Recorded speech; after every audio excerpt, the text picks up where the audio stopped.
Kadama TV nabagamba ebizibu by'abakadaama bizibu bingi ate tebiggwayo. Omwo mwoteeka ebyewuunyisa, ebisanyusa ne bye bakoze. Nabagamba omulimu gw'abakadaama omuntu mulimu abafuna ebizibu ate mulimu n'abafuna ebirungi.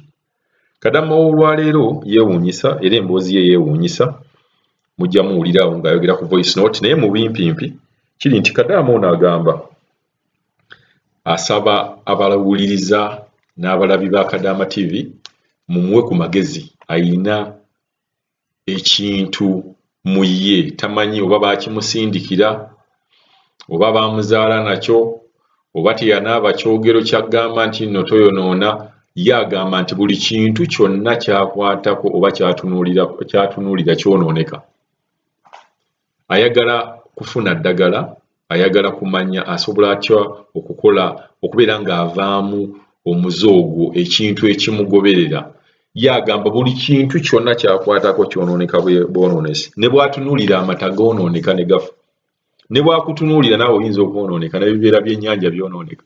Kadaama ono agenda kubeera ng'atunnyonnyola emboozi ye naye agamba ayina ekizibu ekyo ate ekizibu ekyo nga kimutambulirako.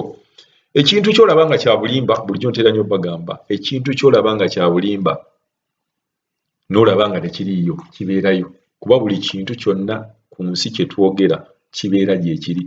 Omuntu ayinza okiraba ng'ogamba yii naye ekintu ekisoboka kitya ebintu gyebiri era tewakananga bintu.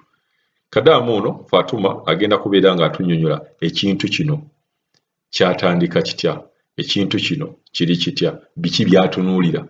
Bw'oba ogamba nti buli ky'otunuulira kyonooneka dina ate oba weeteekanga ffe abakusemberera tulina na kubeera nga twesiga kuba nyinza okusemberera nange n'ennyonooneka. Katuwulize Fatuma kikyagamba.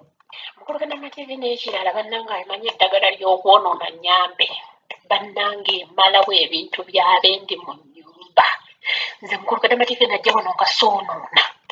Bannange nga sirina kintu kye nnyonoona yadde n'ekimu. Naye Mukulu Kadama TV emyezi gyawera 3 naye ntandika okwonoona nze nga n'ekintu olukitunuulira nga kyonooneka. Bannange nabenya obutebe bw'Omwarabu 3 nenjasa sinki yona neggwaawo. Bannange bino ebyuma ebyoza nga sirina kye nkikoze naye buli lwe nkikwatako bannange nga kifa. Owulidde bannange nga buli kimu bannange Mukulu Kadama TV mu nnyumba muno nkyonoonye naye ekyannyamba mulimu abaana nga boonoonyi balungi. Kati ne bwennyonoona baba bamanyi oba baana nga ze tebanyegangako nti ofaalimu oba wayonoonye kino. Naye ng'ebintu byonooneka naye nga saasa. Naye ebintu nze bwe ntunuulira bwe ntyo TV oli najja naggalawo oluggi ne mugiraba ne ngamba singa kale efa. Bannange ekeera ku makya nga tekyakola nga tekola nga yafudde. Ne baleeta bamakanika ne bakanika neegaana. Naye nga wano TV bwefa bannange mukadde ayinza okuzirika kubanga bwe bulamu bwe. Omukadde nnyo azaala ddadi baba. Bannange omukadde ayinza okubulwa emirembe n'emmere mulema okulya nga TV yafudde. Bannange ne baleeta bamakanika ne bakanika TV ne zigaana bazikyusakyusa balina TV nga 8 mu nju ne bajjawo ne bateekawo ne bajjawo ne bateekawo.